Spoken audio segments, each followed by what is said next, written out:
Adam, I'm excited to have you. I know this was several weeks in the works, and we had a lot of things leading up to it, making sure a ton of things are in place.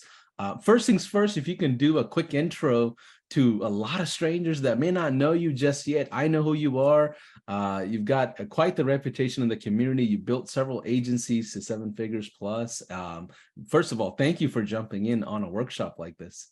Oh, Paulson, first of all, my pleasure, man. I'm so excited to be here. So excited to get to talk about these things. It sounds like such a hypey thing to say, but marketing it really changed my life. And going over the strategies that we're going to be talking about, not just today, but the next few days, they've transformed every element of my life and my business. The strategies we're going to talk about have helped countless clients and students do the same. I'm 100% convinced that they will help you as well. It's really exciting stuff. Like, for the right people that want to learn this and take the actions required, it's a phenomenal time. Like, it's just absolutely incredible. So yeah, I'm pumped.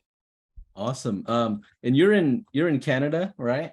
That's right. Yeah, I didn't give any bio on myself whatsoever. So yes, I live on the west coast of Canada. My name is Adam Erhart. I am a marketing strategist, for lack of a better term, but basically just a guy who eats and sleeps and breathes marketing. So I've been doing it for over a decade now. I came into this field with zero experience, not even knowing what marketing was, and just sort of stumbling into it and getting hooked, like, just absolutely immediately. The consumer behavior, the buyer psychology, the fact that you can help people around the world, that you can make money with words, like, without needing to leave whatever small town that you live in, which is what I had to sort of deal with. And yeah, that's it. Now fast forward to today, and still I'm literally just as excited about it as the first day I discovered it. Awesome. So let's set the agenda for the next 3 days, right? What are we going to cover today? What are we covering tomorrow? What are we covering day three? And I know a ton of you jumped in for the new trial offer. A ton of you jumped in for upgrades. We'll talk about all of that. We'll do Q&A sessions almost each day. Adam, if you want to share your screen, you sure can. Let me go ahead and Totally. As we were talking about, this is the presentation name of the 10K agency blueprint. So how to really just go and build an incredibly successful, profitable agency. Go from wherever you're at right now to wherever you want to go. And we're going to talk a lot about tactics and strategies, and only a little bit about mindset. But it's important to remember here that what you want to do with your agency and how big you want to grow it and what you want it to look like is completely up to you.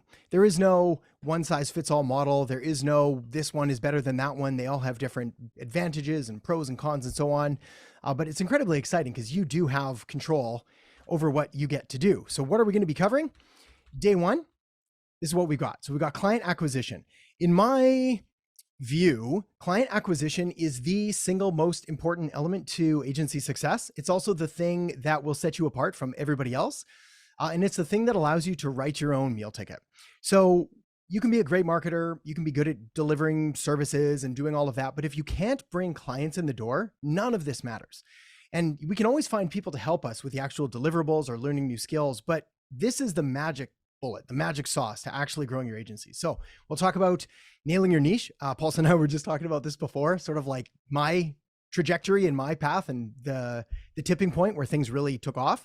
We'll talk about the perfect script. I'll show you what that means, as well as a marketing audit and a bit of a Trojan horse strategy to get clients. If you're super anti-sales and you don't really know what to do and you're a bit nervous to do it, this will help you clear all that up. Next day, assembly line fulfillment. We're going to go over the only thing that matters in your agency. We'll talk about productized services. So how you're able to scale, do less work, get better results, have a low fulfillment delivery so you can have a high fulfillment life. We'll talk about automation, obviously, super exciting, very fun. Next day, scaling with SOPs. So we'll talk about the theory of constraints, big fancy term for essentially making sure that we're minimizing things that are holding you back. We'll talk about agency growth strategies, client retention, and referrals. A lot of very fascinating stuff coming out of there that will just lead to massive increases in profitability. All right, real quick stuff. Opportunity of a lifetime. I know I'm preaching to the choir a little bit, but I feel it's important to talk about because I geek out on this. So super fun. Basically, there's this growing demand for digital marketing services, and it's just continuing to grow. This is not something that is past. It's not something that's gone tomorrow. That just continues to grow in demand. So according to the US Census Bureau, 5 million new businesses were started last year. There's currently 33 million in the US alone, which is really interesting. Sorry, Adam. There were some people that were speaking and I accidentally unmuted you as well. That's all right. I'll hop back in. Yes. I heard the noises. So Sorry. yeah, essentially what we're looking at is just this incredible time to get into digital marketing because we have all of these potential clients. And this is just the US, looking at 5 million new businesses last year, 33 across there, not including Canada, the UK, Australia, New Zealand, et cetera, et cetera. Next up, rise of the digital nomad visa. Very cool for anyone that does want to travel. Spain, Portugal, Italy, Croatia, the list goes on and on. Most countries are starting to develop these and make them better and better, which means you can now travel there. You can have all kinds of tax benefits, obviously low startup costs with an agency. So I actually just made a video the other day on this, and the cost of an MBA from like an Ivy League school, including what you need for obviously an Ivy League 4-year degree, was 512 grand. Whereas an agency, we can get started for like 100 to 500 bucks. So it was just unbelievably, incomparably better, not to mention the earnings that you have as a potential from an agency. The amount of money that I make now is more than any professional career that I could possibly imagine. And you can start today. So cover these: work from anywhere, unlimited profit, start small, grow, huge market demand. You can cash flow your agency or you can sell it. You can automate it, outsource it. Also, this makes it good for anybody, depending on where you're coming in to business and to the agency. Is like I said at the beginning, there is no one size fits all agency. So we do have different options. And easy math here: 10 clients, 1K a month, 10K a month, 20 at 2 is 40, 20 at 5 is 100K a month. All right, who am I? Marketing agency owner, started and scaled multiple 7-figure agencies over the past 10 years. I've done it all. Sometimes that was not the best plan. Actually, it was never the best plan to do it all, but you got to kind of learn these things. And then over time, got a little bit better at building teams and bringing in people to help.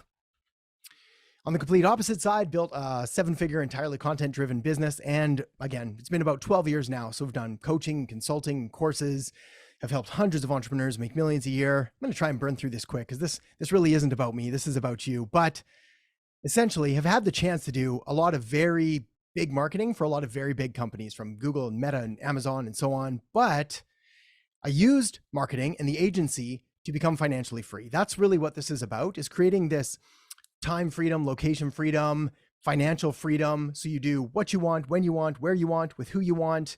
I'm honored to get to be here today, but like, this is because this is fun. And Paulson and I love talking about this stuff and sharing it. So like, that's what really sort of gets me amped, is that I really do want this for you too. And I know that it's possible. So why do most agencies fail? Number one, not niching down. Some of these are going to sound familiar. If so, don't be afraid to chime in. This is a judgment-free zone. We've all been there. These are all from my personal experience as well, and all of our friends. And I know Paulson will agree with all of the agencies that he's seen and built as well. So not niching down. Trying to keep your options open, which makes it impossible. So I used to hedge. I thought that if I could do all of the things for all of the people, I would make all of the money. This is backwards. It does not work. I had a lot of smart people tell me that before I finally agreed with them. Doing all the things. So doing too many different services, offering too many different things. So you're doing Facebook ads and SEO and content and email and landing pages and website hosting, web design, development. You've got an app company on the side. Also, you're editing short form vertical videos. Never going to get results because you're going to lose every time to the person that's focused in on one. Proactive procrastination. This was my weak point. This is probably my client's number one weak point, which is doing too much on the unimportant things. So if you're fixing your website, working on a logo, finding new colors, writing things and rewriting them, and never actually getting clients, you're tricking yourself into thinking that, yes, I'm growing my agency, but none of that matters. Not even a little. No predictable process. Don't have a consistent, repeatable, and scalable process to generate new clients and revenue on demand. That's what we're fixing here today. Awful offer. No clear value to the client. So we're going to talk more about this later, but clients care about ROI, return on investment, making money, growing their business, making sales, not getting more likes, not getting more shares, not getting comments on social media, not building a following. They don't care about you. This is sad. They will later when they get to know just how great you are. But in the early days, all they care about is the result that you're able to deliver for them. And the closer that you're able to align your offer and your value with money in their pocket, the more valuable you're going to be, and the more you're going to differentiate yourself from everybody out there who's like, we'll help you build a massive following. Overwhelmed and overcomplicated, refusing to accept that all it takes to build a 6 or 7-figure agency is the rule of one niche, one offer, one client acquisition strategy. That's it. $1 million. Sounds simple. And it is. It's hard, obviously. We're going to have to put in the work here, but it is simple. One niche, one good offer, one strategy. And that's it. And then we just do it again and again. In fact, success, once you kind of get good at it, it's kind of boring because you're just going to wash, rinse, repeat. But then you're going to have all the free time and you can go do all the fun stuff on the side here. Yeah. So Adam, the other thing I wanted to share here is those of you that are SaaSpreneurs, maybe you may have questions of like, well, Paulson, you often tell me not to niche down because I'm just focused on a SaaS kind of offer in a local market. So we'll talk about multiple ways to niche down as well from a service standpoint, even if it's not all to one specific industry, just so you all are aware. But I like the idea of niching down in general. It gives you a focus. It gives you a lane to really pay attention to, so you're not battling multiple areas of the market to acquire new customers. But go ahead, Adam, just so you're aware, I'm troubleshooting the live streaming as we speak as well. That's kind of why I'm a little quiet, but keep going. That's all good. All good. Yes. And in regards to niching as well, there's different ways of niching, like Paulson, you just said there. It's like we can do it via service, we can do it via industry. If you're just getting started and overwhelmed, yeah, less really is more is kind of the big takeaway. But yeah, there's a number of ways to sort of wrap this up. Ultimately, these are kind of the three things that we've determined, though, that have come down to sort of stopping you from getting where you need to go. Analysis paralysis, overthinking everything. So maybe you've read every business book out there. You've got a PhD in YouTube University. You've bought all of the 997 courses, but you're still having trouble figuring out the specifics and how this applies to you. Next, lack of clients. The average agency has only 2 to 3 clients, which in my mind is unacceptable and a clear sign of all of the problems that we've just highlighted. And of course, these are the things that we're going to fix, because not only is 2 to 3 clients not enough to really give you the time, location, financial freedom that you need, but it's also a bit scary, because if you lose 2 clients, well, you're kind of out of a business and now you've got nothing. Now you've just got a really expensive hobby. Next, results and retention. The average agency client only sticks around for 2 months. This churn kills your profits and your confidence. So we have to fix that. Again, we'll focus more on that later when we talk about retention, referrals, and so on. But ultimately, they're leaving because they just don't get money and they don't equate the value of what you're doing with their bottom line. Also, they don't understand what you're doing, so they don't value it. So we can fix that through communication. And they don't do the work. This is going to sound familiar. Anybody ever done lead gen for a client and then they didn't call the leads? So we need a solution. We are not going to convince them to start calling the leads. We have to work with them and work around them. And that's where automation really comes in. All right, so how are you going to win? First of all, clear step-by-step path to follow is going to help kill analysis paralysis. Lack of clients, we're going to focus only on RGA, revenue generating activities. That is our focus. That is our motto. That is our drive. We show up to work, we make money, then go do whatever you want. Spend time with your family, your friends, hobbies, kids, whatever it is that you like. But while we're at work, we make money and then we can sign off and go do other stuff. How are we going to fix this one? We're going to focus on results and put systems in place to make sure they win every single time. One of the beauties of SOPs, standard operating procedures, is that it makes success predictable and consistent. So if we're constantly, let's use baking a cake, and we need to bake a cake, we could constantly try to reinvent something and not look at a recipe and end up with a pile of soup, or we can follow a recipe and every time we get a cake. And that's what we're trying to do. We're trying to bake cakes. It's a weird metaphor. We're going to go with it. So let's dive in. How to choose the perfect niche for your agency. The secrets to choosing a 6 or 7 figure niche. Now, one of, if not the most important elements to your success is getting to know your niche better than they know themselves. Clients don't buy when they understand, they buy when they feel understood. The only way to differentiate yourself from the sea of agencies out there is to genuinely care, empathize with, and understand the pains, problems, fears, frustrations, wants, goals, dreams, and desires of the niche and of the people that you seek to serve. So how do you do it? Well, number one, you can't do all the things for all the people, and you don't want to anyway. We've heard the riches are in the niches. This is true. Not only do we need to be selective, but there are going to be better ones than others. And often the most boring niches are the most profitable ones, as they attract the least attention from other marketers. So we're going to talk about this in a second, what I call pretty niches versus dirty niches. Now, told the story right at the beginning. It took me 3 years to hit 100K a month with my first agency because, well, we'll get there. I don't want to spoil it. It took me 30 days to do the same with my second. So that's the difference in time, by the way. This is a horrifying thing for me to look at. I did this the other day and I started putting all these little calendar months on, and this isn't just a calendar month. This is opportunity cost of me wasting my life and of me not having the money that I needed, which then compounds, which then sets you up for financial freedom later down the road. So this is fundamental that we understand that we need to be selective. And not only do we need to work harder, but we do have to work smarter. Biggest thing, the change that enabled me to do this was nailing my niche.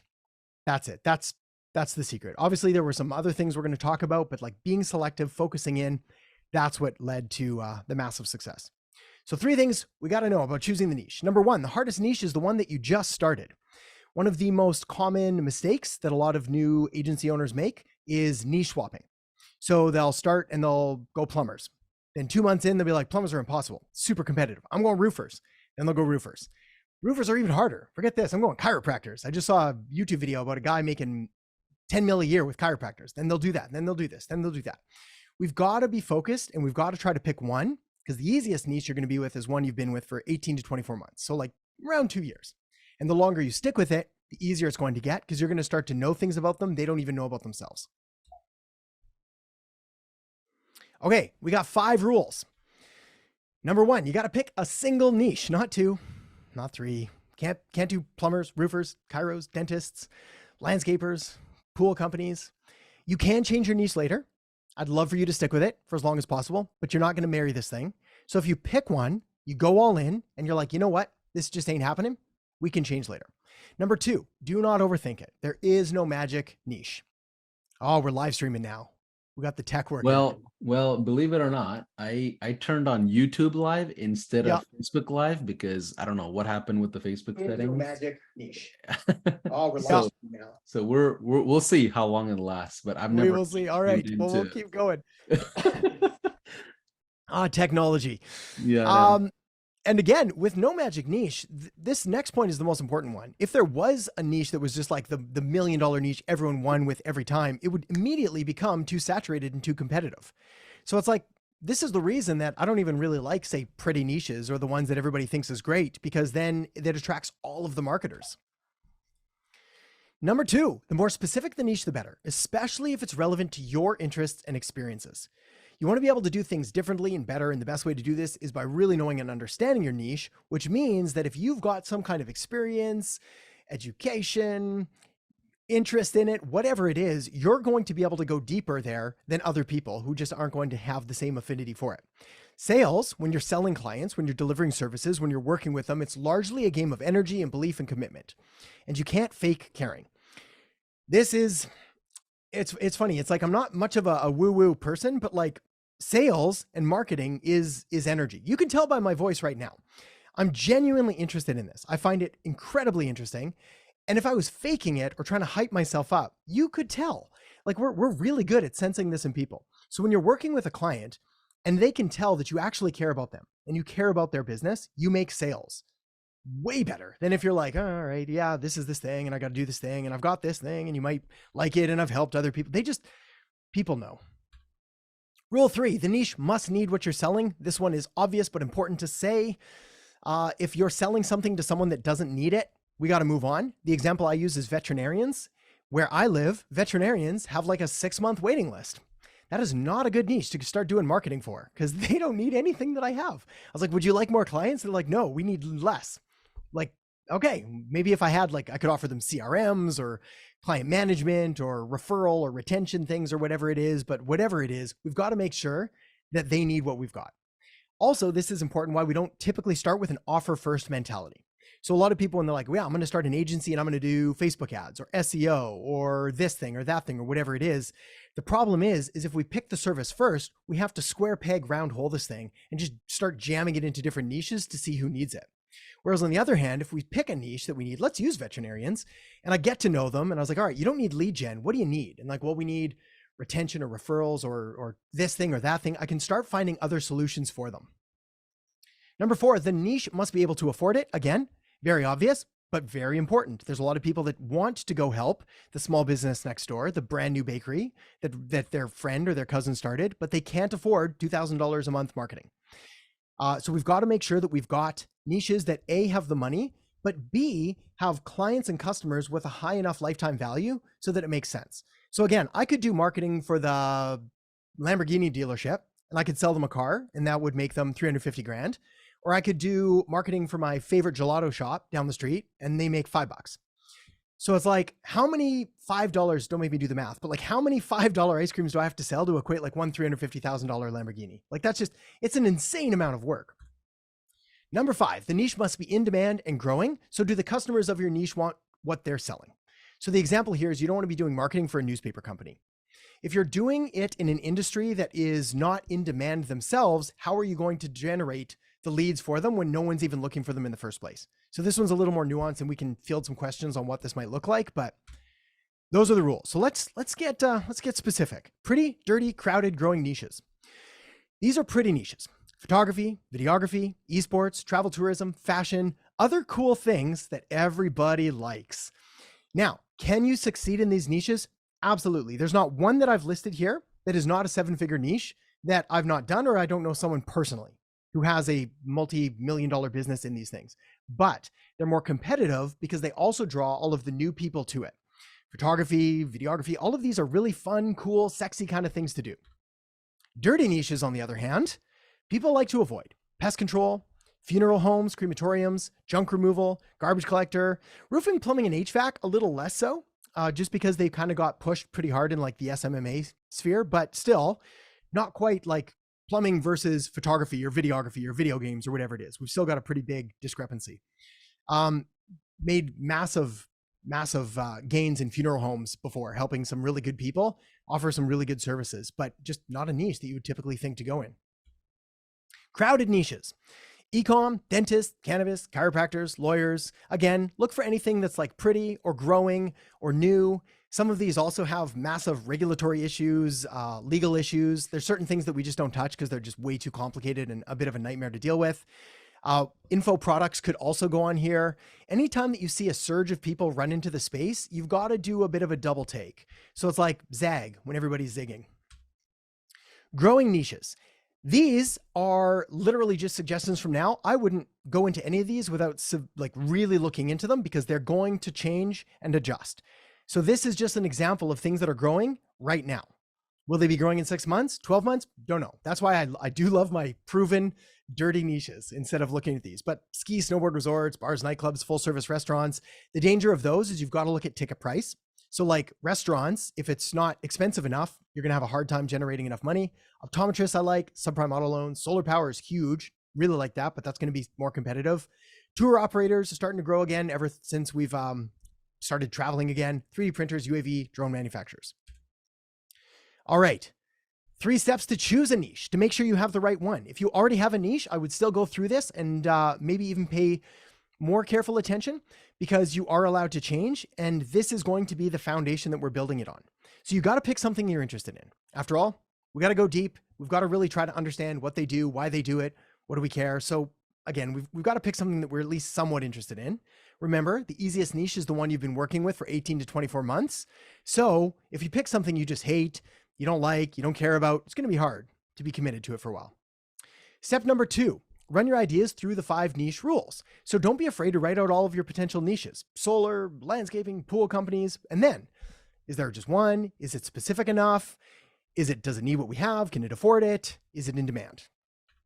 One of the things that I think about, Adam, is my 3 agencies that I built an agency in, and I struggled the second one quite hard because the first one was dentistry, and I felt very comfortable there because I came from the healthcare industry. I was a suit and collared shirt kind of guy, so I can envision myself hanging out with a bunch of dentists. Where my second agency was in the automotive space, a lot more blue collar, and you walk in with the suit and a shirt into a workshop. I mean, a mechanic shop, they're gonna look at you crazy. And I had a hard time, so I ended up finding a business partner that helped me launch with his personal branding and things like that. But you need to look at the ability for you to hang out with that industry. Can you imagine yourself being part of the industry? And if you cannot, it's going to be difficult just to get going. Just FYI. Yeah, super valuable. There's two thoughts I have on that one. The first of which is, you've got to like the people that you're doing the business for. And you've got to and that might be one of the points. If not, we'll talk about it ahead of time. But Yeah. like, if you don't believe in them or like them, you're not going to get good results. And the second thing, yeah, you hit the nail on the head there with like, what I would do is I would dress the part of my clients. So I would look at what they would wear on one of their better days. So it's like, all right, what do you wear on like one of your better days? And that became my uniform. Whether it was like shirt and tie, whether it was polo, whether it was t-shirt, whether it was like whatever it was, like you got to say, I'm like you, I'm with you, I've got your back, I understand you. And you have to learn the lingo and the jargon and how they speak. And again, yeah, the better you understand that, the better things are going to do. All right, Yeah. step 3, explore, examine, experiment. Now, I put timelines on these because if you remember back to one of our first slides on like analysis paralysis, this is not an excuse to go do this for the next 6 months. It's like we got to pick, and then we got to take action because there's money to be made, there's opportunity cost that's passing us by. So number 1, watch, listen, learn, do all of these things. Talk to the people, read the blogs, find the books, watch the videos. Do you like them? Do you like who they serve? Do you believe in them enough to help them succeed? Because again, they're going to be able to tell if you don't like them or like what they're doing. Next, examine. Make a list of 10 to 20 possible clients and look at what they're currently doing. Also make a list of 3 to 5 competitors who are serving those clients with a similar offer to what you're thinking about doing. Now, when you're looking at different offers, the reason I want you to take a look at this is because if they're offering something insane to the market, like we'll do all of your marketing for free for 20 years, we probably don't want to go into that niche. Like that's not going to make any sense. On the other hand, if they're doing things like we'll build your social profiles, we're like, man, I bet you I could beat that by here's some lead gen, here's a call to action form, here's a follow-up sequence. So we've got to think that in 6 months or so, could I compete with them? Maybe not today, but like our goal here is to really become the dominant leader in our space.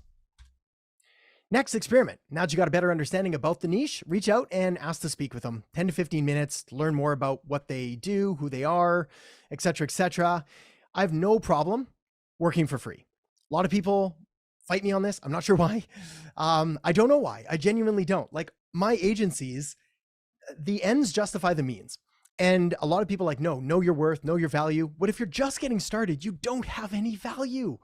And like you're a huge risk and liability to a potential business owner. So whatever you have to do to get your foot in there, get that testimonial, get that case study, work extra hard. If they'll cover ad costs, amazing.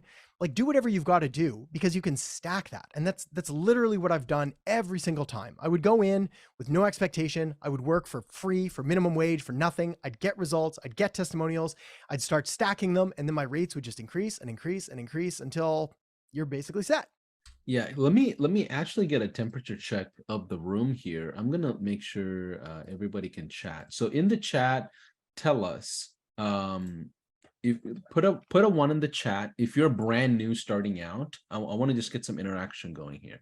Brand new starting out, don't have any clients yet, or you're in the early stages of starting out. Maybe you have 1 client, but you're not sure if that's a client you want forever.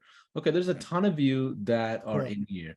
Give me a 2 in the chat if you kind of consider yourself a bit more established. Okay, maybe you know what you're doing, you got clients, and you're like, you know what, Paulson, I feel confident in what I'm doing. Okay, a ton of you that are 2s. So going back to, okay, I'm gonna stop the chat here for a quick second. So going back to Adam's point of whether you should work for free or not, here's my thought on it. Like I've taught a lot of SaaS so far and agency stuff so far, and I like the idea of a conditional relationship in the beginning, even if you are starting out. It's okay to say, hey, listen, for everything that I'm doing, I'm going to provide you 100% money back guarantee, no matter what happens within the first 30 days or whatever timeline that is, to be able to generate the results. Now, what that does is allows you to get rid of folks that are taking advantage of agencies out there that are just trying to get 12 months of free service by going to 12 separate agencies just to go through trials, because some industries know that we're kind of nice and we'll do trials, right? So I like the idea of making sure they pay something and then providing a money back guarantee. And granted, I can generate the result that I'm promising, especially in the whatever timeline you're doing. And this is something you really want to do in SaaS for sure. You want to do what we call a paid trial, and agencies kind of do the same thing. But I understand where people come from. Like, hey, you know what? I don't want to devalue my what I bring to the table. I don't want to, shoot myself in the foot by not charging anything at all. But I can understand the other side of it as well, where you're trying to just get the ball rolling, trying to launch into a space without any proof in the pudding. Yeah. And I think a large portion of it really is down to your confidence and your ability to do what you think you're going to do. So it's like, if you know what you're doing and you're set there, then yeah, absolutely. You can lead with a price, and you can also, again, I don't suggest devaluing your price later on. Like, will remove services as we reduce the price. But when you're first getting started, we do use these as bartering chips. So it's like, look, here's the deal. I'll do it for this, but then I need a case study, a testimonial, a referral, something, et cetera, et cetera. Yeah, I think it really does come down to confidence and to self-awareness of like, how good am I really, and can I get this result? Because the last thing you want to be doing is like refunding everybody all the time. That's a logistical nightmare. Yep, it is. All right, next up, preferred local niches. These are just some that I like. If you're new and you're looking for like that initial guidance for where to look at, make sure I get them all. There we go. We'll go back. Perfect. Take a look at these. They're all, first of all, they all have snapshots, which makes it quite nice and easy to use. Second of all, they're all proven niches. And again, I can't think of a single one that's not a multi-7-figure niche. And there's plenty of room. Like, if you look at how many attorneys are there, how many auto dealers, how many chiropractors, how many different coaches or CrossFit facilities, day spas, there's massive, massive volumes. So even these, I would say, this is my niche, but then like, what's my sub niche within that? So as like in attorney, personal injury or estate law or whatever it is, chiropractor, do they functional? Do they do this? Do they have another kind of thing? Dentist, is it orthodontics, or are we focusing on teeth whitening, or is it dentures or whatever? So there's all of these sub niches within it. So we never really just like pick one off the shelf and be like, yep, I'm doing restaurants now or real estate. It's like, we've got to drill down more. All right, step 2, unlimited clients with outbound marketing. Become a client generating machine. This is going to be helpful for all the ones and the twos in the chats looking for, what do I do? All right, we're going to get real.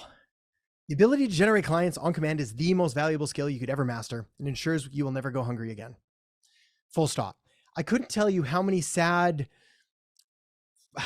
frustrated agency owners I speak to that are, I'm so good at marketing and I know this and I love this, but I just can't get clients.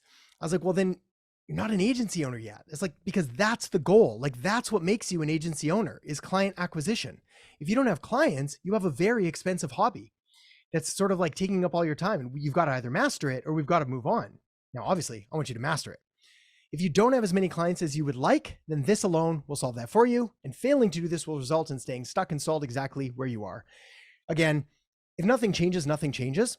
So if you're at 1, 2, or 3 clients right now, you can't just keep doing the same things. Like, that would just be insanity. We've got to find some dramatic shock to the system things to get it up. With 33,185,550 small businesses in the US alone, all you need is point something of them to get 20 clients. I said, check my math, because I have no idea if that's right. I think it is. I used a quick calculator. The odds of it being correct, I'd say, are slim. But regardless, we don't need all of the people. We really don't. We need 10 or 20 clients to have a very successful, lucrative agency, and we can scale it up or down from there. But we don't need everyone. But we do need those people. So we've got to do some niche research, which is impossible to say fast. Who are they? Number 1, we talked about nailing your niche. We've got to figure out, where do they spend their time online and offline? Is it Facebook groups, organizations, clubs, conferences, seminars? What blogs do they read? What books do they read? What videos do they watch? Who are the leaders, the influencers, the celebrities in their space? Because they'll have already built an audience. What is their title? I love niches with titles. So if they've got a title like dentist, contractor, roofer, gym owner, I can find them. There's organizations, there's trade affiliates, there's groups. If it's someone that's like middle-aged guy who wants to leave corporate and start a business, he doesn't have a title. He's a hard guy to find. So it's like, if I can find someone with one, we're good. Has anyone else already built an audience of these people? The answer is always yes. We just have to go find it. So again, look through there. What are your competitors doing? I do not like to copy my competitors, mostly because we come off as second-rate versions of them. Number 2, a lot of them are kind of just guessing, shooting in the dark, not really sure what they're doing anyway. So the last thing we want to do is start following them. But we do need to see what they're offering, because if they've been around for any length of time, there's probably a golden thread there that we can pull on and be like, all right, well, they seem to be doing really good with Facebook ads or with this lead gen software or whatever it is. Also, what do their ads say? If anybody's not familiar with this, it's just the coolest marketing nerd tool ever. But if you go to Facebook, you click on someone's page, then you go to About, Page Transparency, look at ads from this page, then you can go to Ad Library. And if they're running ads, you can see all of their ads. Amazingly interesting. Also, my recommendation is scroll right to the bottom, because those are going to be the longest running ads. So if they're constantly testing new things and trying to find the right angle, cool, we can use that for inspiration. But if they have an ad that's been running for like 2 years, that, my friends, is a winner. All right, quantity versus quality for lead gen, client acquisition.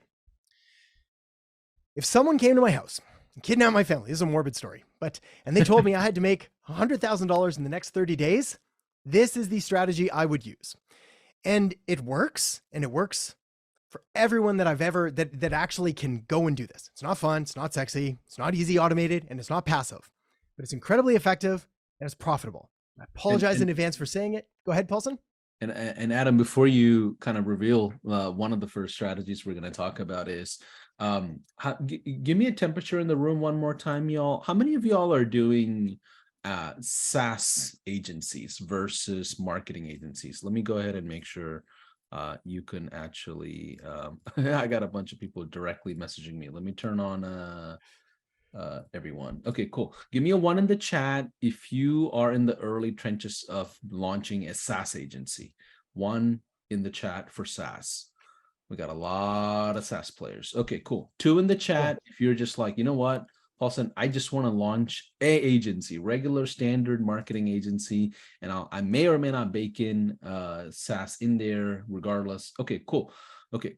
I'm going to go ahead and pause the chat here for a second. So everything Adam's going to share with you is going to apply to the standard agency in general, just FYI. And I'll chime in a little bit more about how to launch this and integrate this with all SaaS. When it comes to SaaS, we talk about gateway offers.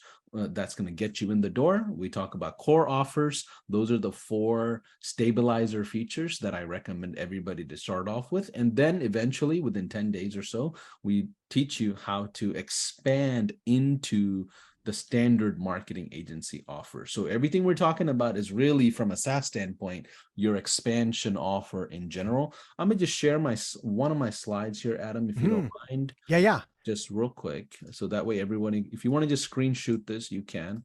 Here's the business model that we often teach here at High Level, along with the 5-day challenge, along with any other programs. This is what we're talking about, right? It's gateway offer, core offer, expansion offers, and downsell offers. What Adam is teaching you throughout this whole workshop is everything around the expansion offer.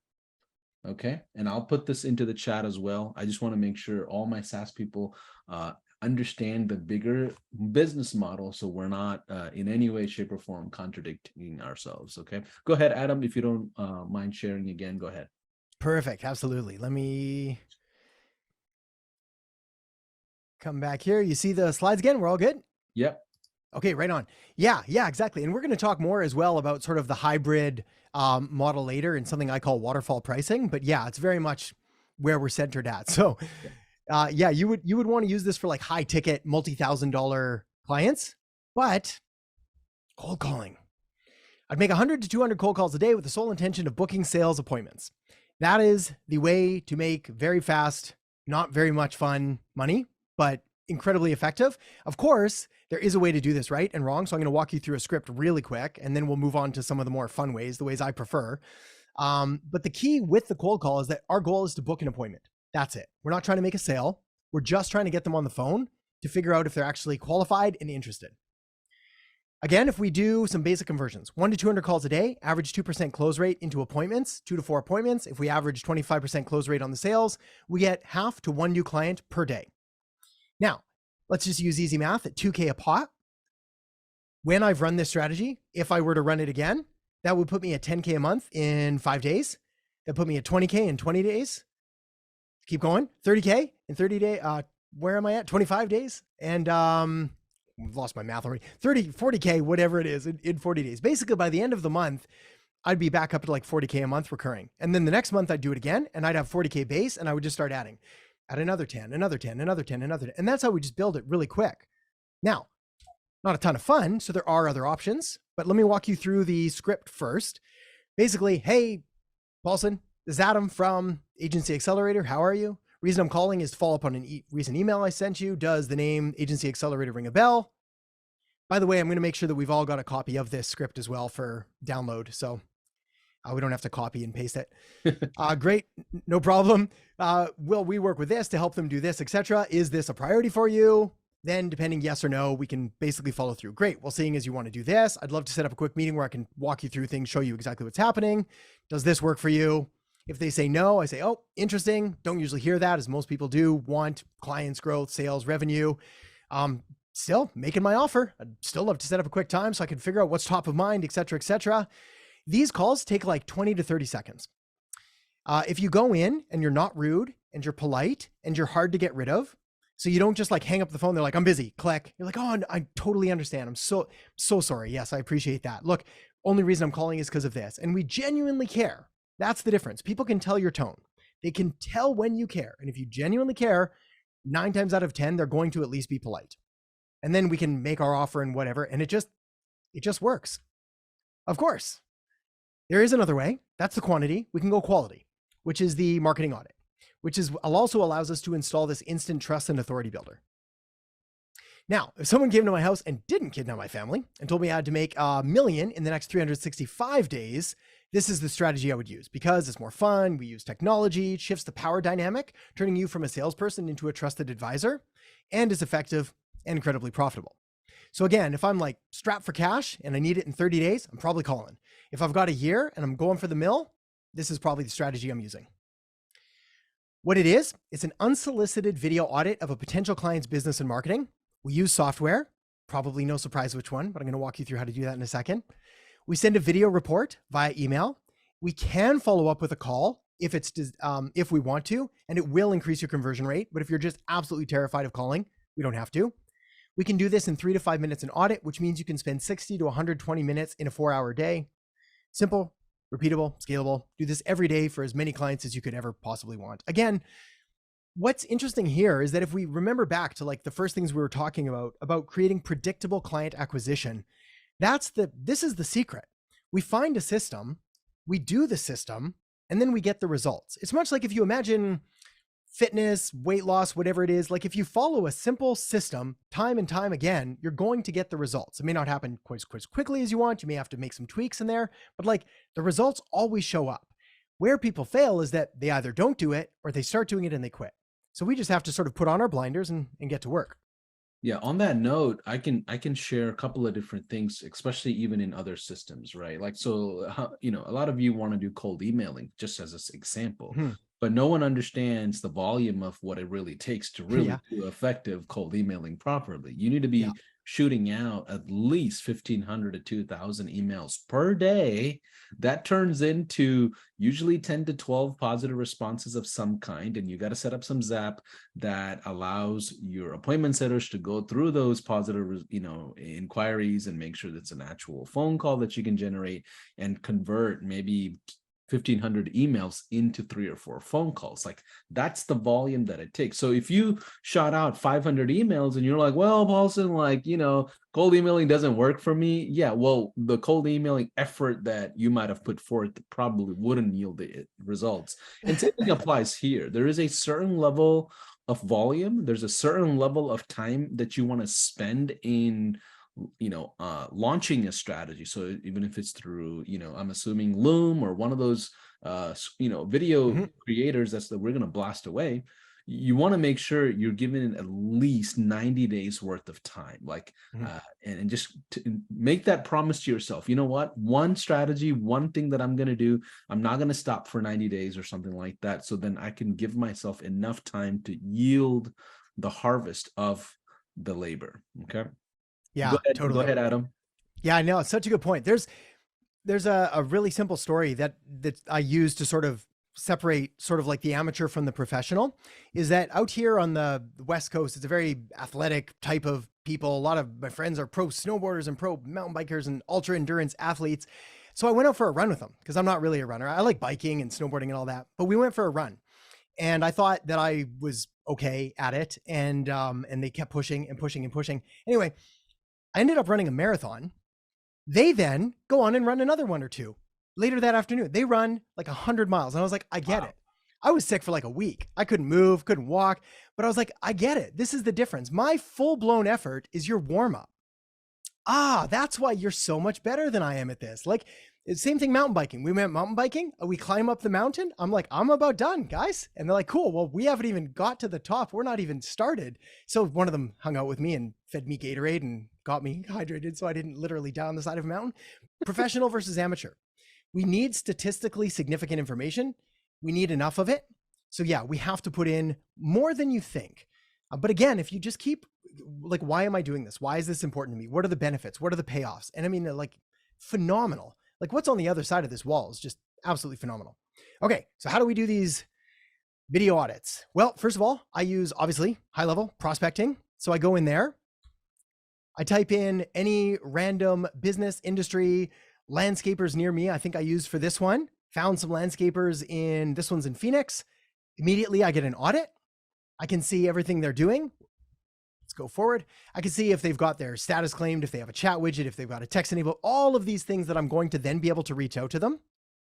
I can check out how their reviews are. Like, are they getting reviews? Are they responding to views? Are their reviews good or bad or negative? The beauty is that every business is going to have a few gaps. Even the best ones are going to be missing opportunities that we can then find.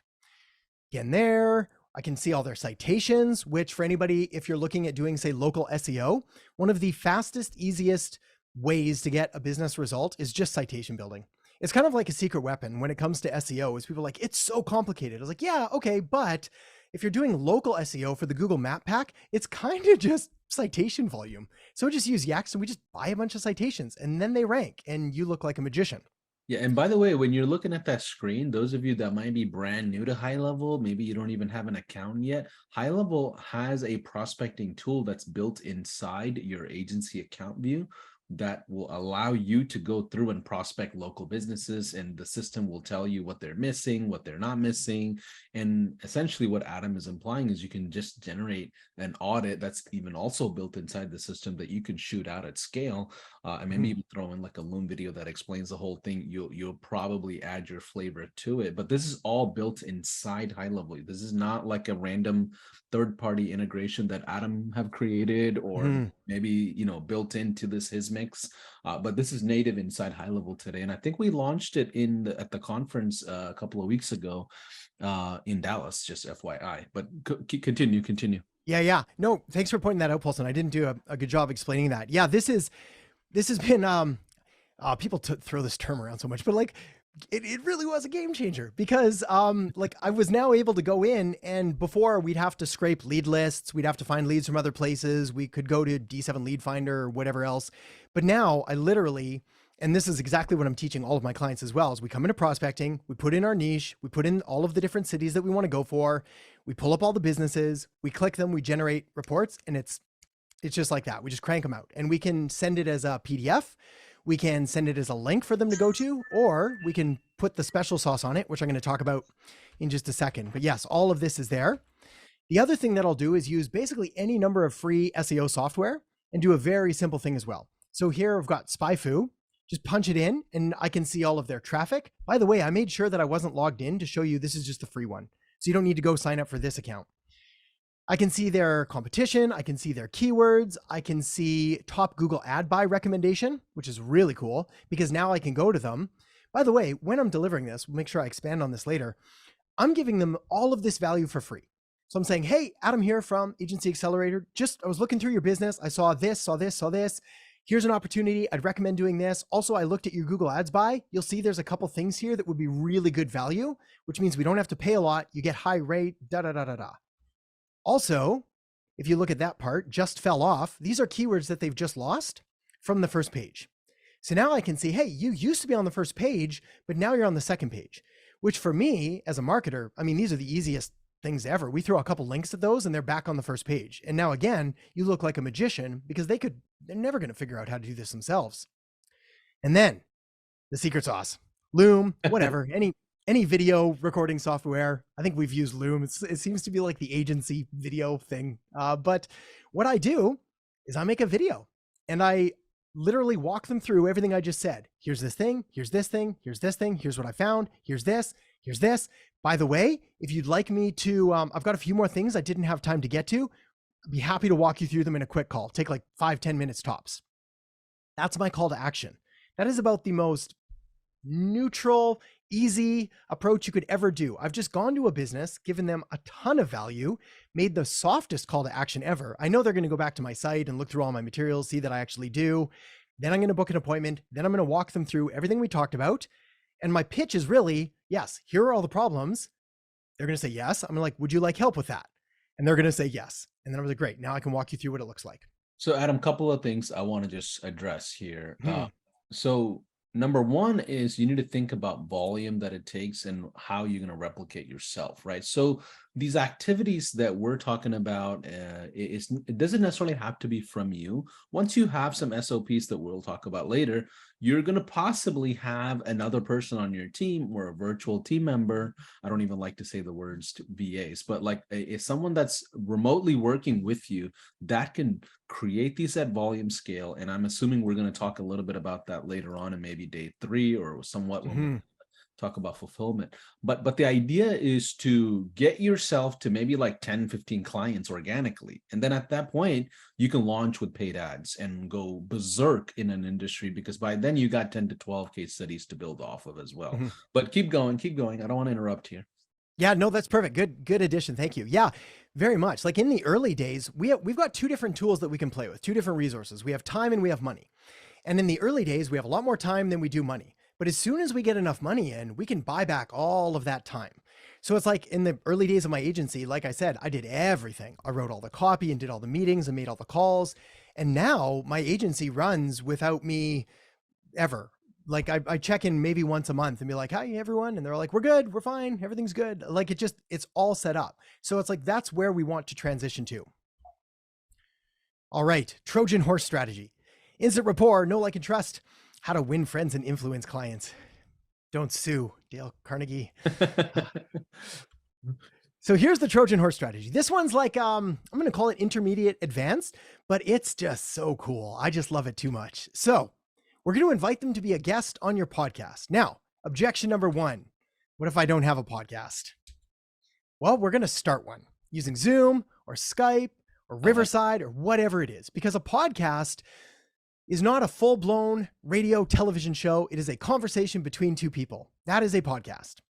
You can host it on YouTube and Spotify. These are free. So far we're up to $0. Or you can get fancy and go all out if you really want to.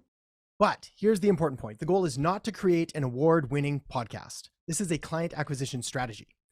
The goal is to get to know your ideal client avatar better, learn about their problems, and offer to schedule a follow-up call after the interview to provide them with some ideas and suggestions on the pains and problems they brought up during that podcast. So let me unpack that for a second. Essentially, we reach out to people that are in our potential niche. We invite them to be a guest. Say we don't want to cold call because that's scary. We don't want to send looms because we don't know what to do. We can invite them to be a guest, and like everyone says yes, especially if they're in a niche. Like imagine any of the dirty niches of the funeral home, the HVAC, the whatever it is. These business owners are not getting invited on podcasts. And what we're doing is we're going to pitch to them, want to hear more about you, want to learn about your business. Also, we're going to make sure that you now have a marketing asset to go out there and tell your story. Because we are going to be smart and polite, and we're going to ask them good questions to tell about their business. And then we're going to be able to package up a video and audio. We can even transcribe it, and we can give them this asset. Also, during this podcast, because we're smart marketers, we're going to ask them questions. So how'd you get into the business? What's it look like now? What do you think stopping you from getting the next level? What do you think the opportunities are? Why haven't you done those ones? What do you think about this? What about... And then at the end, we're going to say, thank you so much. We stop recording and be like, hey, that was a really good interview. Thank you for sharing all that with me. You mentioned a couple things like XYZ. I don't have time right now because we just wrapped up that podcast, but I've got a couple ideas I'd love to share with you. I don't know. Do you have some time in 2 or 3 days at this time? Happy to walk you through all of them. And literally it's just like that. Then we have the conversation. We say, yeah, this is kind of what we do. And we could talk about what that looks like, etc. Now, if you don't want to do sorry, Paulson, go ahead. No, go ahead. I was just thinking about it back in 2014 when I first launched my dental agency. Same kind of conundrum. Like I got a bunch of coaches telling me, oh, do this, do this, do this, do this. And I was like, man, what do I feel natural about in just doing it? Mhm. Was just talking to people. And do you remember like the software Be Live? Be Live Yeah, I do. like Yeah, a yeah, Be yeah, Live was like the original, like it was like a streaming software, like a yeah, StreamYard, if essentially. And what I would do is I would call up a bunch of dentists that are like the elite of the industry. So I would sneak into like a couple of these Facebook groups because that's where really a lot of the dentists hung out. And I will go through the feeds and I will start studying who's discussing what and who is who, and I'll kind of pick out the most respected people in a cohort or a group, and I'll basically find like the dental professors or the folks with authority, the folks that run a Facebook group, or the folks that are on keynote speaking at a dental mhm, conference. And I would ask them, hey, I just want to just jump on a quick interview with you, and I just feel like dentistry is misunderstood, and I want to make sure new dentists that are starting out get a lot of value out of it. So I would jump on a Be Live interview in my regular Facebook profile, and I would have like 50, 60 interviews with yeah, the leading players yeah, of the industry. Mind you, by then, I still only had like 2 or 3 customers, yeah, right? But eventually, as soon as I got my first speaking gig at a dental conference, or the first feature on another dental podcast, or when I started launching ads, they look at my profile, they're like, holy crap, this guy must be important because he's conversating with the leading folks in my industry. And I was literally able to launch so fast from in 2016 all the way to 18. We skyrocketed based on those interviews. So what Adam's saying is very true. Did I have a fancy podcast on a YouTube channel with a bunch of music and edits and all of that? No, but I was able to demonstrate that we can talk, and they put me in the same place as someone who had authority in that industry. And so don't let the production stop you, mhm. is what my point is here. Yeah, yeah, But go ahead, absolutely. Adam. And Yeah. yeah, no, amazing points. Thanks for sharing that. That's essentially, yeah, we can do it two ways. We can borrow authority by associating with those kind of people. We can also, don't be afraid to take literally anyone on as a guest, because our goal is to get to know our clients better, because if we can start to learn how they're doing, but also every potential client that isn't, say, one of the top leaders, they're a potential client for your agency or for your service or for your software. Not to mention, if they don't need it, they know all of the people that do. So they provide referrals and on and on. So yeah, it's exciting. It's exciting. Podcast invitation alternative. Say you just, I don't know, you don't want to do cold calling, you don't want to do loom audits, you don't want to do cold email. I don't know. I'm starting to feel like we're gonna have a mindset chat here. But if you're not gonna do podcasts either, we could say I'm writing a book. Doesn't have to be an amazing book. Could be an ebook for Kindle, so you could interview them there. If you don't want to do that, you can say, hey, I'm working on a white paper, research paper, article, etc.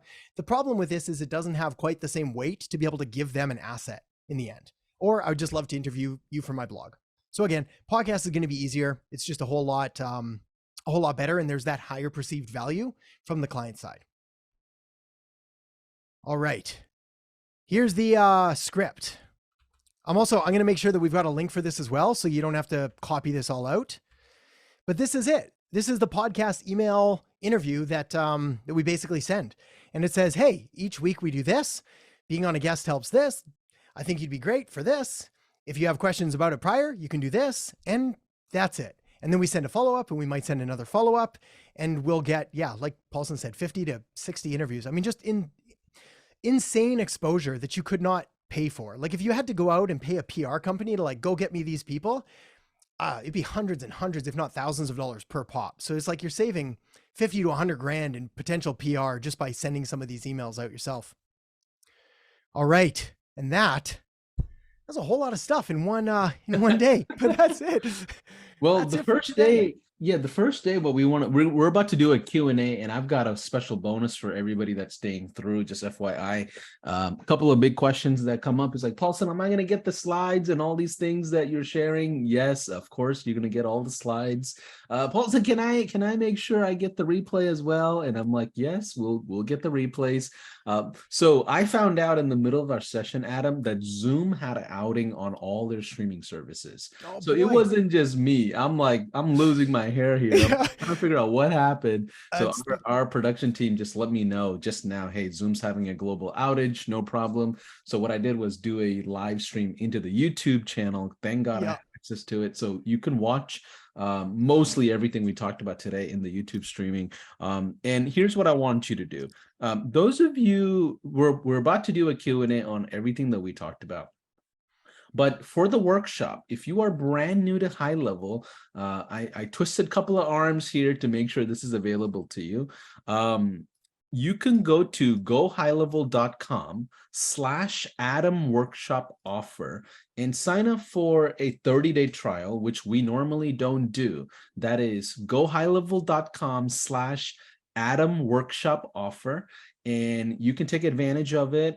It's the $297 account that you get a 30-day access to as well. And forgive me if I don't do a good job pitching this. We're not salesy people anyway. We're a product-led company, but take advantage of that. And also, if you are already on a plan and you want to kind of take advantage of some of the collaterals we're providing, and let's say you're on, I don't know, $97 account, all you have to do is upgrade to the next tier. So go to the $297 or go to from $297, go to $497, just upgrade to the next tier because we want you to make more money. And what we will do is provide you the slides from this workshop. We also put together Adam's snapshot. We're going to talk about the snapshot and you're going to get all the links to the snapshot. It's got a ton of different things. Matter of fact, Adam, do you mind sharing a little bit about the snapshot? So that way, because I know just right out of the gate, people are going to want to know what are they going to get out of the workshop and signing up real quick. Can you just review the list of items possibly? Totally. Yeah. Let me see if I can I share forgot. my I screen. totally, I've even got, yeah, I forgot about that. yeah. All these points, all this Zoom stuff. That's funny on the timing though. Oh It's like man. those are things you just can't plan for. Yeah, I know. Zoom, Yeah. Zoom just goes out. Yeah. Okay. So the snapshot. So a couple things. First of all, very simple to use. I think we'll have a link here somewhere as well for everyone to use. So all you've got to do is sign up, use the link there that Paulson gave, click the link here. Yes, import now. It is that simple. So the premise of the snapshot is pretty simple. There's a few things that are going to make sure that you've got all of the required ingredients to do audits, as well as book calls, as well as do important follow-up. So there's a few different calendars, which are nice and easy to send out to clients. There's a pipeline, so you're able to track your leads as they go through the system. And there's a bunch of different automations as well that you can install to go bare bones appointment booking, to all of these, including surveys and review requests. There's email sequence follow-up, Facebook Messenger sequence if you happen to be there, 5-minute follow-up sequence, which I love, which sends out a number of different SMS, email, calls if you want them to. You've got a marketing agency website template, so if you don't have one already, as well as a chat widget to facilitate more conversations, and then a couple different funnels. So marketing audit funnel, which I really like because this allows sort of you to make the audit that you're going to perform via Loom available to a client so they can come through and kind of go through and conduct it on their own and realize all of the pieces that they're missing that we can then help them with. Also, we can do a book a call with me if someone just reaches out and they say, yeah, I just help me, let me call you, etc. And then of course, the forms and surveys, these integrate with that funnel so that all the pieces are built out. So yeah, makes it easy and simple to use. Awesome. And for those of you that want that link, again, it's pretty simple. Go to gohighlevel.com/Adam workshop offer, and you can get a 30-day new trial along with those snapshot links. And you're not going to be able to just get the links outside of that. And then it's going to expire pretty soon as the workshop is done. So it's a workshop only kind of a offer. And then if you already have an existing plan, we say upgrade over and you'll be able to take advantage of all the collaterals. You could even jump in on a live call with one of our live agents and review some of the things we talked about and how it applies to you as well. So let's do this, Adam. So it's 12:09. We'll keep the Q&A going till about 12:30. And these are very valuable, by the way. So don't miss out on it. If you're watching in the streaming as well, stick through. You're going to learn a lot out of this here. So let's go with, let's see here. Who raised your hand first? I think it's Andre. Hey, Andre, how's it going? If you want to unmute, here's what I recommend. And I don't mean to be rude in any way. Stick with one question and go right to the question. No need to do a big intro so we can get to everybody's question as much as we can. So yeah, go ahead. My question is, if I'm 18 years old and if I have a call with a client, is he going to based on my look, think I'm too young and he will start to lose trust in me? Yeah, great question. The answer is, so funny story. So before I was an agency owner, I used to be a business jet pilot.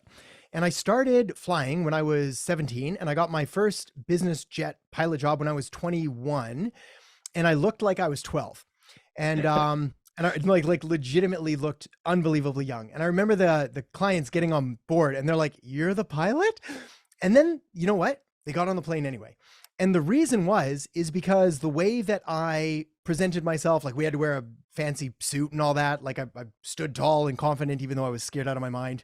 Like the way you present yourself is going to matter more. Being polite, respectful, confident, and also the results are going to speak for themselves. So if you remember back, like what do clients care about? They care about results.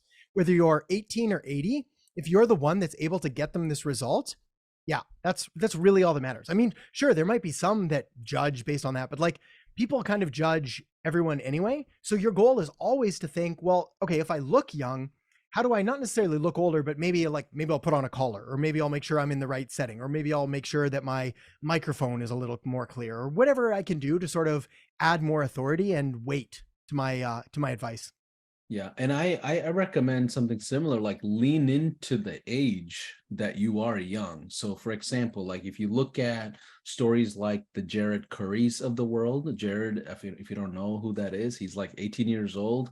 He's got $5-6 million agency that he's running, and he built it from scratch, right? So like started at 17, now at 19, he's like flipping businesses. It's insane, right? And then if you look at some of the top affiliates of High Level, these are very young guys now that are TikTok agency players, content players. They do influencer marketing. So like if I'm going to hire somebody for my business to run TikTok ads, I have no problem for that person to be young, because I'm assuming they're going to know that platform better than a 50-year-old, 60-year-old guy that's claiming to be a TikTok agency ad, right? So certain things you can lean towards, and it's an advantage that nobody else has an advantage towards. And I get the same questions about, female entrepreneurs. Hey, Paulson, I feel like I'm at a disadvantage in certain industries. And I say lean towards those industries that accept you for who you are, and age is just a number, and that's not, people hire regardless of what happens. But great question there, Andre. Let's go with Henry Grant. Hey, Henry, you seem familiar. You're one of our 5-day challengers. If you don't know, Yeah. we have a 5-day challenge that we run to help everybody get to their first paying customer. And Henry is part of that cohort last week. So yeah, Henry, welcome back. Hopefully you're getting a lot of nuggets out of this. I am, yeah. I actually had a quick question about the cold calling. Would that work for the SaaS model as well? Because like I've done what we talked about in the 5-day challenge, and while I'm like waiting for some of the events to happen, would cold calling work for the SaaS? It would work, but I like to lean towards Adam's idea of using the prospecting tool and filtering the traffic before you just spend a lot of time. And it depends on where you are. Adam said early on, time is more, you have a lot of time and it's money. So Adam, your thoughts, should you hire a cold caller? What are your thoughts? Yeah, I mean, it's funny. It's like when we're looking at building things up from scratch, there's certain things that just work better than other things. So for example, the best, highest converting tool you ever have is like face-to-face communication. That's it. Like that's best. You're going to make more sales face-to-face, but there's only so much of that you can do. So followed by face-to-face, it's probably going to be some kind of video, Zoom, something like this, similar. Then there might be mass crowd, like speaking on a stage. Then there's going to be, say, a call. Then there's going to be an email. Then there's going to be, so it's like, we're going to go down this tier. The higher up, like again, when you're first getting started, if we have more time than money, like, yeah, it would work great. I would do all of those things because like, first of all, you're going to learn what people want. Second of all, you're going to start to develop a skill that I think has been lost on a lot of entrepreneurs, which is not associating rejection with like a personal failure on your part. So for example, if you call someone and they're like, I don't like you, you can be like, you don't know me. Like we literally just called you. Like you may not like what I'm doing. You may not like the approach, but it's like, you have no idea who I am. And it's almost freeing to be like, all right, cool. This is not representative of who I am as a person. This person is probably having a bad day. Maybe I need to adapt my approach. but it sort of like takes the shackles off that allows you to break through and like, all right, I can do this. So yeah, I'm all for it. I mean, again, the reason that I wouldn't do it personally later on is because time versus money and like how many I'm going to need to make to get the return. But if I've got that time and yeah, I'm committed to doing it, like you'll work it out pretty quick. Like if you can make say 100 calls and get one client at $300 and it took you an hour to make those calls, ballpark, I'll be like, or 2 hours, well, you just made $150 an hour, right? So it's like, okay, well, is that worth my time or not? And in the early days, yes, and later, no. So yeah, balance it out, but by all means, use all of the tools. Yeah, and Henry, I used to do something even worse than cold calling, which was early on, I would drive across all over Houston and I would go to, we had this store called Nothing Bun Cakes. Like if you haven't had a bun cake, it's really good. But anyways, I would go get like a dozen bun cake. It's like $19 for one pack and it's expensive for me at the time. So I have like literally 10, 15 packs of these huge cases. That's awesome. Cupcakes, and I would walk into a dentist office random, know nothing, had a shirt on and whatever. I'm like, hey, I noticed your reviews. I noticed that you have a great reputation in your community, and I just want to appreciate you and just drop off some cupcakes. And believe it or not, dentists and folks in a dentistry, they love eating sweet stuff.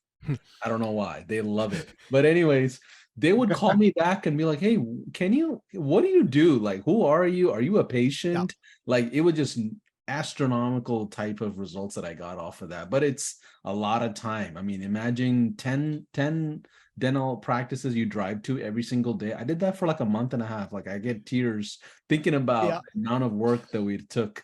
But yeah, I mean, it depends on how much time you got. But Paulson, the $1 million question, it worked though, right? It worked. I got to like 4 customers off of a month and a half, and they all paid me like almost $1,500 to $2,000 each.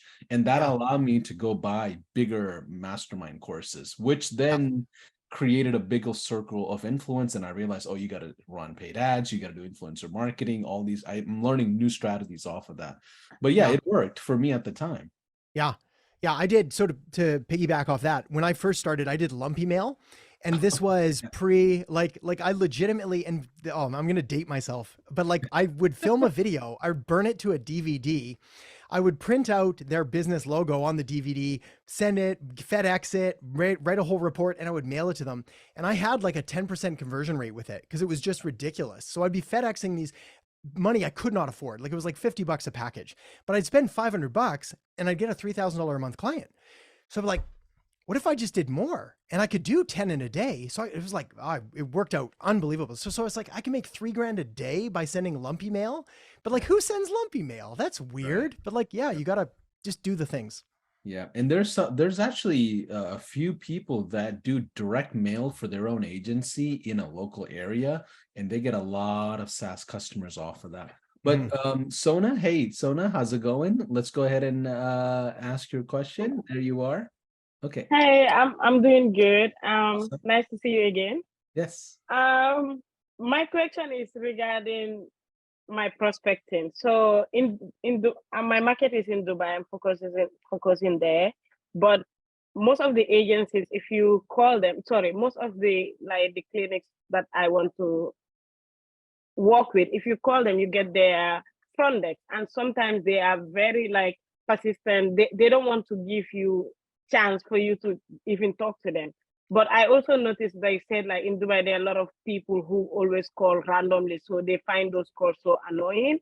And if you go to their website and find the numbers, you are going to the general information. So I don't know how to go about that to talk to someone who is important in the business. Yeah. So the question is, how do I get past the gatekeeper? Yes. How do I get past the gatekeepers? Yes. Okay, awesome. Adam, you want to shoot at that, and I can add a couple of things. That's amazing. Yeah, I'll go first, and then you'll weigh in, because there's no better gatekeeper than the dentist's receptionist. That is they are the gatekeepers of all gatekeepers, because everybody's pitching to dentists, especially now. So how do you get past the gatekeeper? You have 2 different ways. The first is that you market to the gatekeeper. So option 1 is you essentially prove to the gatekeeper why this is worth passing through. What, are we cool? Yeah, we're good. We're good. Sorry. Okay. Yeah, all good. So yeah, first one is you market to the gatekeeper. So they become your prospect. And they're the ones that end up carrying you through to the other one. The second thing you can do is you should have, like any industry that's going to have a lot of gatekeepers, you should probably have a power list of your top 100 ideal potential prospects. And then I make, like, literally, I'll fill it out. Like, here's, say, president, CEO, whoever, here's their email, their LinkedIn, their social media, their da da da da da da da. And I'm going to just find different ways of contacting them. So it's like, yes, email or phone, sure, that might be off the table, but like lumpy mail, bunt cake mail, stopping by, direct message on LinkedIn, Facebook message, Instagram thing, message, like there's so many different ways. There's ways of making a Loom video, uploading it to YouTube, sending it as an unlisted link. So then they're going to be more likely to click that. Like, we just have to get a little bit more creative, but most people don't. What they do is they send an email, they get shut down, they send a follow-up, they get unsubscribed, and then they're like, yep, can't reach the person. I was like, no, you can't reach. But like Paulson and I probably both, I don't even know how many cold emails I get a day. Like, it would be unfathomable, the amount of numbers. And my gatekeeper gets them all. But once in a while, she passes one through and she's like, this is good. You got to read this. And I'll read it and I'll be like, oh yeah, that's good. Well, hire them, call them, whatever it is. So yeah, there's ways around it. You just, again, know your niche. What do they need? What are their problems? How are you going to solve it differently? Go on and on. Yeah. And I think, so in the 5-day challenge, if you don't know, that's a separate program we have for those of you that are starting out, and we teach you how to get to the first customer. And we talk about cold calling there. My recommendation is to have something to offer, right? Hey, I'm calling in because I noticed that you have a good reputation and I'm trying to partner up with someone that I can send referrals to. Right now, they have a reason to actually pay attention because right out of the gate, you're offering them something. Hey, I just want to send you referrals and I'm noticing that you can use something out of it. Or say something like reviews. Hey, I noticed that you only have 1 or 2 reviews and it looks like y'all been in business for like 10, 15 years. Is it okay if I just send, help you put together more reviews that you don't have?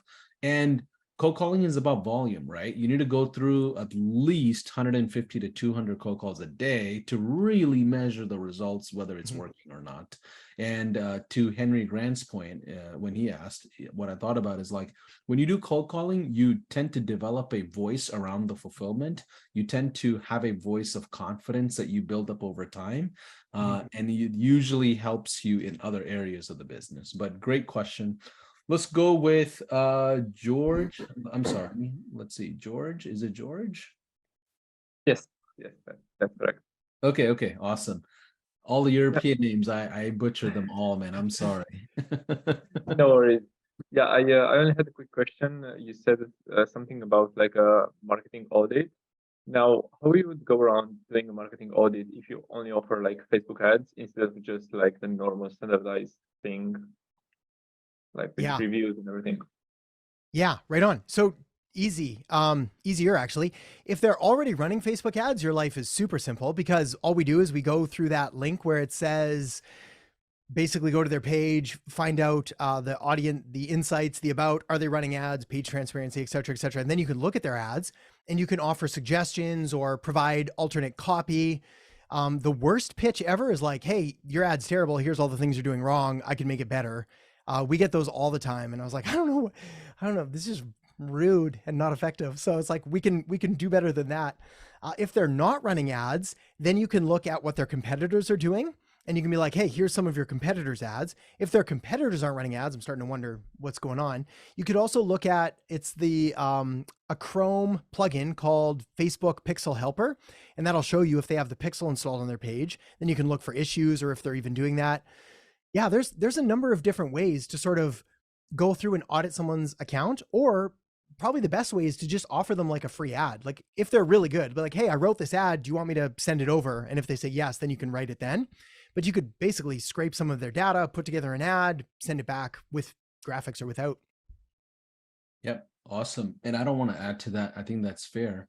It's much easier to go after customers that are already running paid ads versus converting a brand new business owner to become a online advertiser.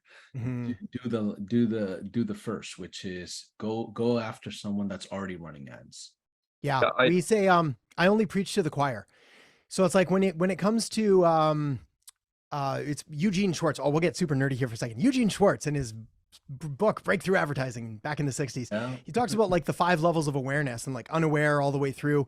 If you're trying to convince someone the value of ads and why they should do it, they're so not aware of the problem and your solution that the likelihood of converting them and the amount of time it's going to take is astronomical. What you want to find ideally is someone who's like running ads themselves, not having good results, hired an agency, maybe didn't get good results, and you're going to show them a newer, better, more profitable way to do it. Yeah, I only had a follow-up question on that. Then what do you think is going to be like an optimal volume of doing it? Because I'm already doing the exact same thing, but I'm not really sure, okay, what would be like enough volume in it? Because Yeah. like a video takes around like 10, 15 minutes. Yeah, what's your current volume? How many people get in front of your offer today per day? Yeah, like right now only like I would say like 5 to 7 videos a day, because it takes like 15-20 minutes just to record the video and then just like search and try to see like, okay, what you can actually improve in their ad as well. Yeah. So we know, you know where we're going with this though, right? Like, so 2 things. First of all, so 5 to 7, like you need to multiply that by 10. So it's like, we got to do 50 to 70, but the way to do that is don't make half-hour videos. Because first of all, no business owner is watching a half-hour unsolicited audit on their thing. Just never happening. 2 minutes max. 3 if you're like, get a little wordy and have some extra advice for them. But like, here's the offer, here's the value, here's the thing. Would you like more information? And if you do those in 2 minutes, again, let's do my math again, but like whatever it is, in 60 minutes, we're getting 20 or 30 of these things done. It's like, we should be done by lunch. But yeah, volume. Yeah.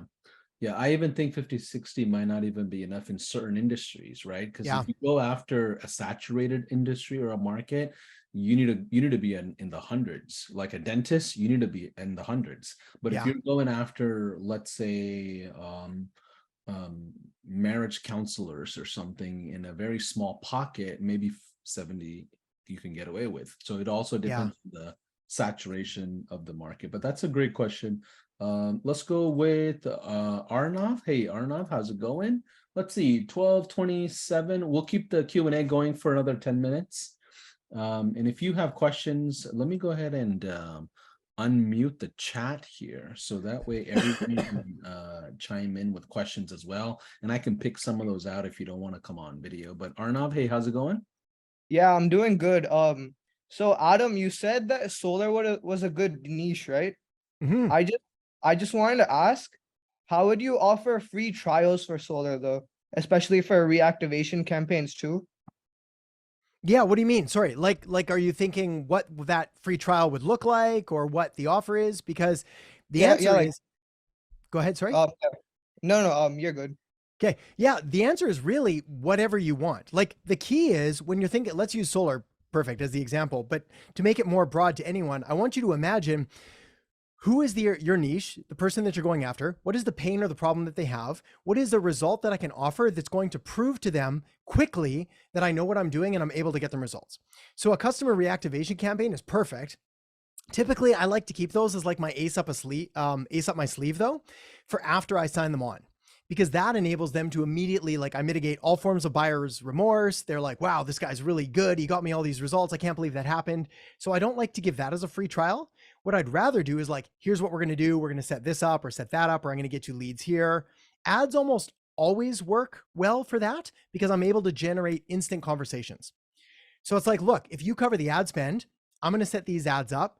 We're going to run them through like a Facebook ad to an instant form that's going to have an SMS auto follow-up that's going to then send the lead and conversation directly to my client's pocket.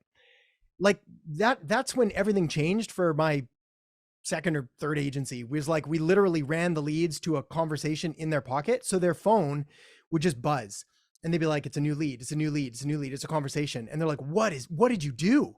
Like, I remember clients calling me like, what did you do? And I thought they were mad.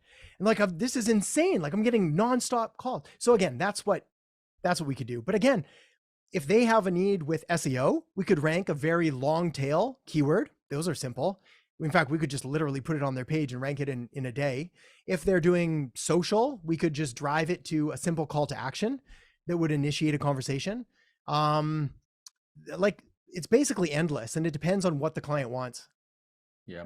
I just had Also in the solar space, everybody knows what leads are. They're very saturated on lead management. They want more leads from whatever source, right? So if you create, believe it or not, if you create an offer outside of lead generation, in my opinion, you'll fly faster because you're not putting yourself in the same bucket as all the other agencies, right? Mhm. So go with something like reviews, go with missed call text back, go with other areas that they're not really pocketing, because there's thousands of agencies in the solar world that just says, oh, here you go, Facebook ad leads, here you go, YouTube ad leads. Like don't be just another leads person, because that market is so saturated, even more than healthcare. Does that make sense, Arnav? Yeah, that makes sense, but I was asking more of like from a delivering results type of perspectives, like would they offer like free installments or something?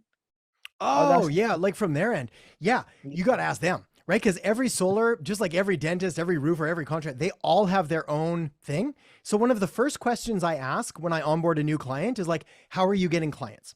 Where are they coming from? What does that look like? What does the ideal client typically go through? Are they hearing about you on Facebook or YouTube or Google? Or are they calling?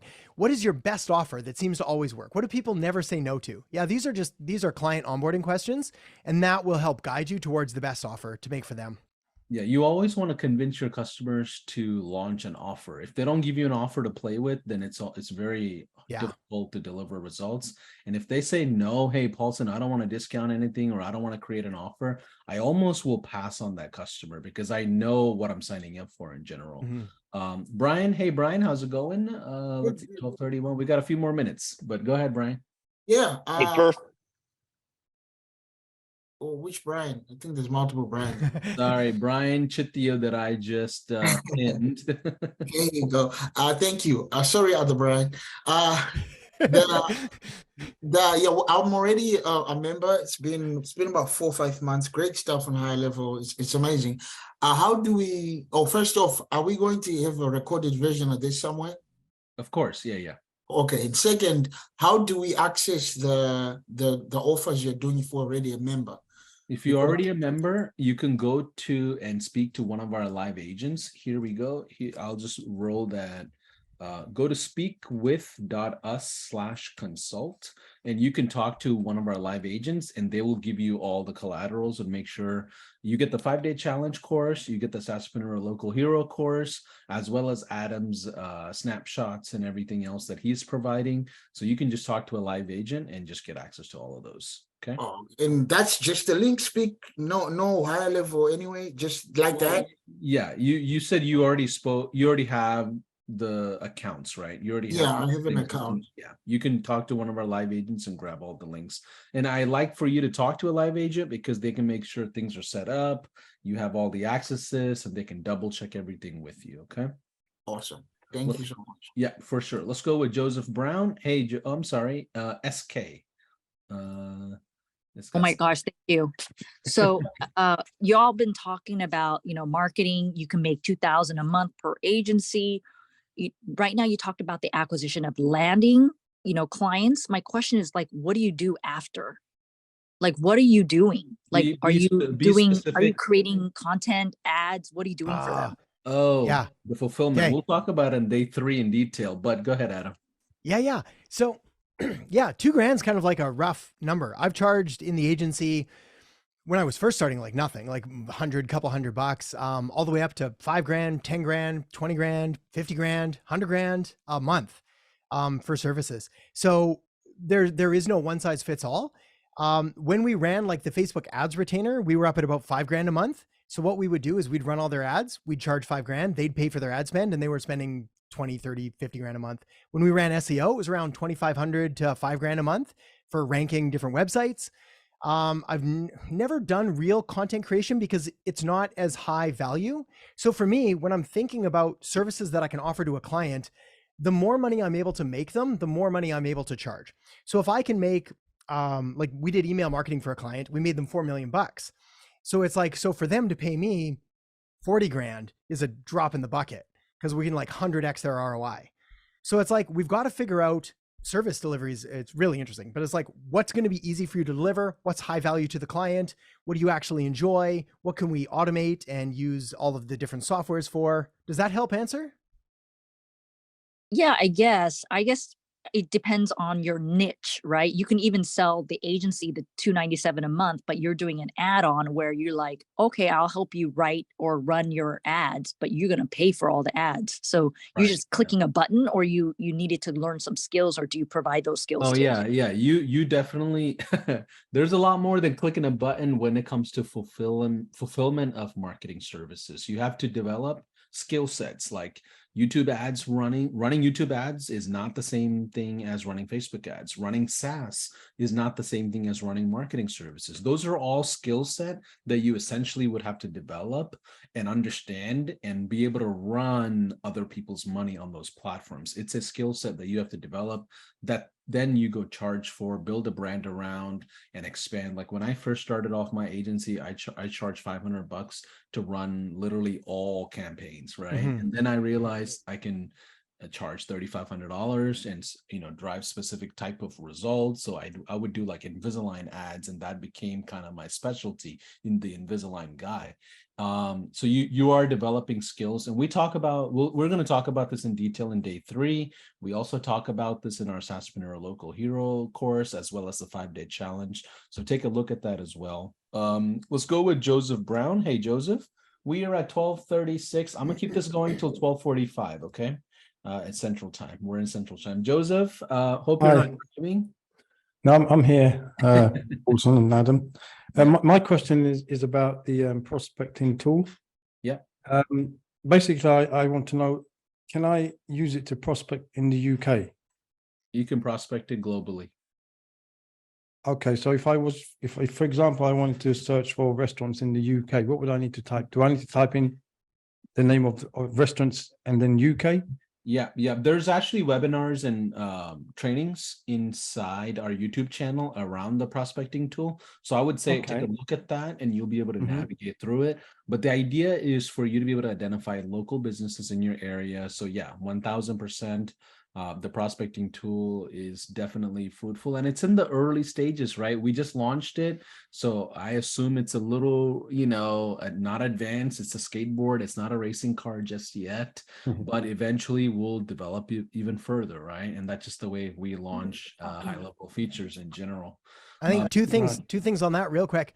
First of all, I think all you need is a skateboard for it. Like it's so much more than what any client has seen from most people that are sending stuff. So it's more than adequate. The second thing is try to create or download from Wikipedia, like a list of the biggest cities in the UK or the US or Canada or Australia or whatever it is. Like literally just download those cities, get 100 of them. And then I would just be like London restaurants, Chelsea restaurants, Birmingham restaurants, Manchester restaurants. And I just go through the list because that's going to allow you to sort of like check them off in order. And you're going to have more than you need. The other question I've got is relating to the tool is, I'm not currently located in the UK. I'm not currently in the UK. So would that affect the prospecting, or do I need to be in the UK? Nope, doesn't matter. I think this is for everyone as well, is that there's this myth with agency prospecting calling that we have to be located in the city that we're going to be doing business in. And that's not even totally irrelevant. Like we're living in a completely digital age. My small town, I started the agency here because I thought it'd be easier. And very quickly I realized I was going to have to expand globally. And now I just like everywhere I go is always, as long as I have my laptop, is my agency is there. No one cares. No one asks ever. Yeah, I actually think it's better to build an agency without your local sphere too heavy, because you don't want to run into all your clients at every restaurant you go to, right? So I like the privacy a little bit. But let's go with Anthony. Hey, Anthony. Thank you. How's it going? Yeah, no problem. Hey, can you hear me? Yeah, we hear you. We don't see you. Great. It's your lights are just turned give off. me a second. There you go. Okay. Can you see me now? Yeah, we see you. Thank you for that. Yeah, my question is going to be very quick because I have a closing meeting in about half an hour.